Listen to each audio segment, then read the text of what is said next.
abantu abangathathi entweni badlala indima enkulu behabiselana nolutsha lwabo nabantu abangoomama ukuqinisekisa into yokokuba uMzantsi Afrika awulawuleki phantsi kwemeko yocalucalulo lwe-apartheid lwamadlangusha.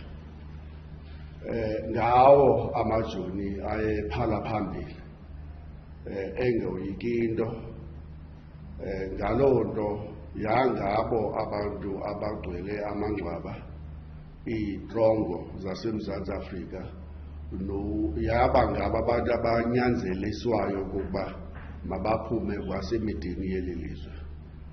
Kangangokuba ubuyayijonga i-constitution nangona sigxeka phana phaya isikakhulu sigxeka laa clause yayo enikezela amagunya okuba abantu ababeqhwage kwi-economy nakwi-property ezifana nomhlaba bakhuselwe kuloo nto yokuba basaqhwage kulwezoproperty nasemhlabeni.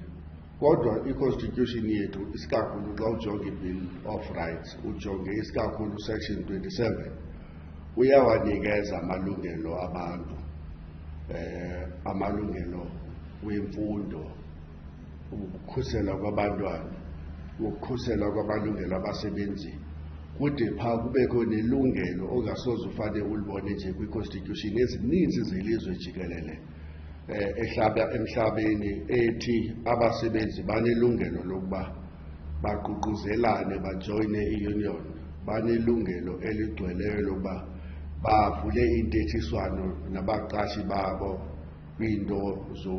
kwiimeko zokusebenza kwabo, ze kuthi xa bengavumelaniyo nabaqashi babe nelungelo eligcweleyo lokuba bangawagodla amandla wabo, banyanzelise umqashi okokuba ayiphucule imeko yokuphila kwabo. Abasebenzi ke kumele baloo nto bayivuyele nangona kwelinye icala izinto zingabi kakuhle kangaka nje. Ingxaki nantsi ke msasazi wam, nangona singazibetha izifuba nge-constitution esinikezela amalungelo, kaloku la malungelo asebenza xa usebenza usemsebenzini. La malungelo asebenza xa ngaba abaqashi bewavuma into yoba ngamalungelo abalulekileyo, xa ngaba unorhulumente owanyanzelisayo ukuba mawahlonitshwe. La malungelo asebenza xa iunion zinamandla zingakwazi ukuthi anyanzeliswe ukuba mawahlonitshwe apho usebenza khona. Xa ungenazo ezo zinto ke ungasebenzi, iunion zakho zidodobele amandla ehlile. Okwesibini, urhulumente wakho engaqinisekisi into yokokuba abantu bayakhuselwa emisebenzini, abaqashi bisengaba bangodamulukhuni bazama yonke into abangakwazi ukuyenza ukuba bawadoje, bawanyhashe loo malungelo, bawabekele ecaleni. Loo nto into ethetha ukuthi abasebenzi bawuvastete etivini uba yho sakhululeka, kodwa bona bathi hayi uthetha ntoni nangoku lo mfo uyabhuda, makeze apha kule fama asebenza kuyo, makeze kule ndlu ndiqeshwe kuyo mna azoyibona imeko endisebenza ngayo. Uxelela into yoba kukho i-basic conditions of employment ethi makasebenze iiawara ezi-40 ukuya ku-45, anikwe i-overtime. Ngapha inkululeko ibalulekile and indima siyayibona, noko akusekho mntu omhlophe ukubambe esitratweni ngokuba ungenapasi okanye uzawuxelela into yokuba awumelanga uhlale kule ndawo, nantsi indawo yabantu abamnyama kude nalapho usebenza khona. Intle loo nto.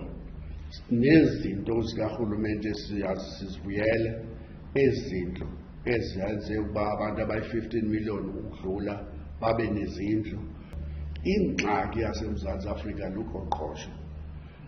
Ukukhwaga kwabamhlophe emhlabeni wethu ongekabuyile ukuthi nanamhlanje kukhwaga koongxobankulu kwezimayini apho nangona imeko zathi kutshintsha kancinci, kodwa kwicala le-exploitation lokuxhatshazwa nokumfimfithwa kwegazi labantu, loo nto isaqhubekeka. Ingxaki kuqhwakha kwabo kwiifemi ezinkulu sithi zimonopolies, apho balawula khona ngolunya nobusela obungumangaliso. So yi-mixed bag enjalo. Ndithe xa ndiqala le nto uba sithethisana kule interview ndathi abantu ababephokophele phambili, abantu babengabo oombono zihlanjiwe kumzabalazo wenkululeko yayingabasebenzi baseMzantsi Afrika neembula zikaJaca. Olwamanyano babenalo kwakulula ukuba lwakhiwe. Kaloku ngelaa xesha itshaba lalicacile, singapha, simnyama, siyaxhatshazwa, asinamalungelo, sifuna ukulwa nelaa cala. Elaa cala limhlophe lonke, lisepalamente yalo lodwa, lisemafemini, liqhweka umhlaba, lisezimayini, lilo qha ngomnyama nomhlophe. Umanyano lalulula kakhulu. U-1994 sayivuyela loo nto, kodwa waba nama-complications ngoku. Uyawuthi tyhini eshoptywathi ibilapha, yiyo ngapha, yi-HR manager. Tyhini le general secretary besiyithanda kangaka, nantsi iminister yento engabonakaliyo uba kwenzelwa abani intoni. Lo president wethu tyhini ngupresident welizwe, okanye lo general secretary nguye upresident, okanye ngupresident we-ANC, okanye ngudeputy president we-ANC, ngu-national chairperson. Ngaba bantu besikade siviva kunye nabo. Ya-complicated le nto ngoku. Umanyano wonke umntu wabona uba tyhini ngathi besikhaphela amajita. Uyayibona le joke yokukhapha kwabanye abantu la majita. Sikhaphela amajita apha, sizabalazile sisonke, kodwa siyawabona uba tyhini anamalunda angaka. Amadoda aphefumla nzima ngamafutha, afa zizifo ezihambiselana nentlutha. Ngapha abanye abantu bafa zizifo ezihambiselana nendlala. Umsantsa waqala ukuba khona uba tyhini safunda sonke uba le theory besikade sithetha ngayo yeklasi ikhona ngoku.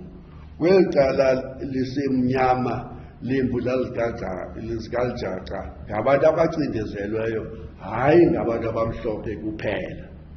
Ngoku bacindezelwe kwangabanye abantu abamnyama abarekruthiweyo, okanye abathe nabo besithi basebenzele iifemeli zabo, bazibhaqa sebekwelaa cala kwakukade kusiliwa nalo ngexesha elingaphambili.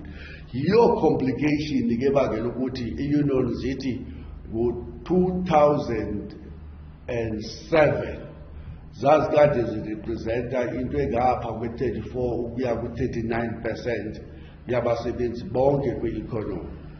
Kwayaqala ingxaki ukuya phaa ngo-2012, iyantlukwano phakathi kwemibutho yabasebenzi yaqala ukuqina. Tyhini uyayibona ishoptywathi ngoku seyingathi yi-HR manager yomqashi, seyiyo eqeshayo.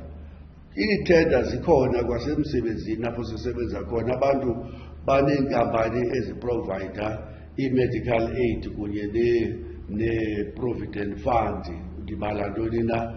Naye amashoptywathi uyabona uba tyhini atyebile, ahamba ngemoto, ane-laptop, and awasasikhathalelanga. Batsho abasebenzi eMarikana naselonmini, awasasikhathalelanga ngalaa ndlela besikade sikhuselwe ngawo. Sebeyingxenye okanye bayinxalenye yaba bantu basicindezelayo emsebenzini. Abasebenzi bathi sizozilwela ngo-2012 eMarikana, bathi sizozilwela abasezifama eDitwarrens eWestern Cape. Ayehla amandla abasebenzi, yaxoshwa iNUMSA eCOSATU. iCOSATU ibikade ine-2.2 million, ileqa u-4 million ngo-2030. Isithi ngo-2025 iyawube ina-6 million ye-members. Yehla agxothwa nathi sonke sahamba pha, hayi thina ninumsa kuphela. Kwakho inkwahaba yabantu abagxothwayo ngoba ngoku laa moya lama yelekenqe la obabuhlohle sakhe leza nto zoba ndim ndodwa ndisebenzela ifemeli yam, abanye abantu bangongena emngxumeni omnyama. Yaqina kwalapha ngaphakathi kwi-union babona batyini uhlohle sakhe lo akagxothi, awagxothi amanye amasoftwadi, akawagxothi abanye abantu abangathi abavumelani nale nto, zaqhekeka i-union. ISAFTU ke yayakhiwe ukuba ijongane naloo nto yokuba i-union ziphelelwa ngamandla. Akululanga umandi ukuthetha izinto uthi wawufika apha uzibone uba kanye umahluko yintoni phakathi kweCOSATU nathi apha, kuba ingathi eminye imikhwa sisuke nayo ngapha. Wena wakwambona umuntu ekhwelise utikeloshe emthwaleni wakhe ebecimba uyadeleka, uyayishiya le ndawo, suke kuthetha umntu apha emthwaleni athi siyaqeyeka namhlanje sihamba sonke ukuya kweli cala ubucimba litsha. Kuloo meko ke njengabasebenzi nje basibhiyozela iminyaka engama-29 wenkululeko, kodwa ke akulahlwa mbeleko ngakufelwa, asizukuncama. Kaloku thina into isinika ithemba, isenze ukuba sibe nomdla omkhulu ukuba ungade unikezele ngobomi bakho, zezaa zinto zibhalwe phaa kwi-Freedom Charter. Eyokuqala phaa ithi abantu baza kulawula. Sisho siculwe, iingoma zethu zininzi, sizolawula. Siyavuya ngelo xesha, sinethemba ukuba izinto zawutshintsha. Umqobo wesithathu uthi umhlaba uyakwahlulwa ukwenzela uba abantu abafuna usebenza umhlaba babe nomhlaba owaneleyo. Urhulumente uyawuququzelela into yokuba abantu bakwazi ukusebenzisa umhlaba. Ube nomqobo pha uthi ubutyebi belizwe bangohlulelwana ngabo. Iimayini zonke zawuthathwa zibe sezandleni zabantu, iibhenki zonke ezinto bethetha ngazo zoongxowankulu abazimonopoli zawusebenzela isizwe xa sisonke. Kube phaa kuthiwe kwawubakho izindlu, kwawubakho uxolo phakathi kwethu nabamelwane bethu. Ngoku sibizana amakwere-kwere, kunzima ngoba sikuloo nto, and yile nto ndithi njengeSAFTU neminye imibutho yeembula zikajaxa siyazama apho ukuba saphinda siyithini le nto yolu manyano luphucukileyo. Masiqale kwakhona, masizame, masingalahli itawule ngelizwe lethu. Asifuni sizibone nathi sesibhakela impompo sisithi kuthiwa ingathi kubhetele eAngola. Sifuna ukufa silwe sife apha eMzantsi Afrika, ze kuba ngaba kukho abantu abanamona ngaloo nto sizama ukuba sisilwele abantu bakuthi bangaske basigqubulekele. Kodwa kwapho siyakhona sizama olu manyano lwabasebenzi neembula zikajaxa. Xa ngabasebenzi bengamanyani mabachithe batyiwe.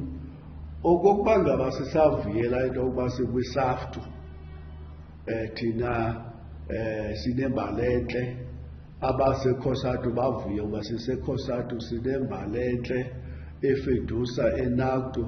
Imibutho icishe ibe yi-400 yonke ye-union, kodwa loo mibutho xa idibene yonke ayinamandla utshintsha imeko. Lapho urhulumente, nditsho ke ngoku abasebenzi bakarhulumente abaninzi babo bakwi-union, phaa ku-70 ukuya kwi-80% bakwi-unions. Ingxaki yabo urhulumente uyakwazi ubachitha ubabone xa beme babathetha ngelizwe elinye, kukho istrike, hayi bazintsalo, batshona ngapha, abanye batshona ngapha. Umile urhulumente kule minyaka 4 ufake i-wage freeze. Kulo nyaka ubafakele i-7.5%. engeyiyo ngoba la 7.5%, 4.9% yile bekade ifake esithi i-gratuity kulo nyaka kuphelele nakulo nyaka kuphelele nakulo nyaka kungaphelele. Kahle kahle imali entsha ephuma kurhulumente i-3.5%. Kodwa ingokeli zawuthi hayi inhle lento mayisiyamkeleni ngoba le nto yawubangela uba sithathe ipicture nominister sibe ngabantu ekuthiwa sizi-good men and good women. Imbi imeko yabasebenzi, ayikho into enelishwa njengomsebenzi eMzantsi Afrika nasehlabathini jikelele.